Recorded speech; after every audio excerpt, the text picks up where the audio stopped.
இந்த கோயம்புத்தூர் மாப்பிள்ளன்னு ஒருத்தர் இருக்காரு. நிறைய கான்ட்ரவர்சிலாம் மாட்டியிருக்காப்புல. அவரை பத்தி நான் பேசினதில்ல. பட் இந்த வீடியோ நான் போடுறேன்னா ஒரு ரீசன் இருக்கு. சார் உங்களுக்கு நோம்பு இருக்கா சார்? சார் இந்த சாக்லேட் நீங்க சாப்பிட்டீங்கன்னா இதுக்குள்ள இருக்கிற ஒரு gift உங்களுக்கு கிடைக்கும். இது எப்போது வீடியோலாம் தெரில. பட் ஃபாஸ்டிங்ல இருக்க ஒரு பர்சன் கிட்ட இதை சாப்பிட்டா ஒரு gift கொடுப்பேன்னா ஒரு டேர் கொடுக்குறீங்களே, நியாயமா? நோம்பு வச்சு ஆல்ரெடி கேட்டதே தப்பு தான். ஆமாம் சார். பாவம் இது எதுவுமே தெரிஞ்சு பண்ணல, தெரியாம பண்ணிட்டாரு அப்படின்னு தான் நானும் சில வீடியோலாம் நினைச்சிட்டு இருந்தேன் ஸ்டார்டிங்ல. ஆனா இது எல்லாமே தெரிஞ்சுதான் பண்றாரு. இந்த ஆளு கோயம்புத்தூரும் கிடையாது. ஆனா இவன் பண்ற சில கோக்கு மாக்கு மாதிரியே ரீல்ஸால அந்த ஊர் மக்களோட பேரே கெடுக்கிற மாதிரி, லைக் அவங்களும் இப்படிதானா, அவங்கள இவன் ப்ரொஜெக்ட் பண்ற மாதிரி தான் ஒரு பேர் வச்சிருக்கான். லைக் அந்த ஊர் மக்கள்லாம் ரொம்ப நல்லவங்க, இவன் பேரே கெடுத்துட்டு இருக்கான். உங்க பேரு? Salman sir. Salman. Thank you sir.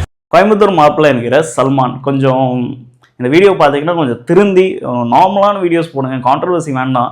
ஏன்னா நீங்கள் உங்களை ப்ரொஜெக்ட் பண்ணுறீங்கன்னா பரவாயில்ல, அந்த ஊரை ப்ரொஜெக்ட் பண்ணி இது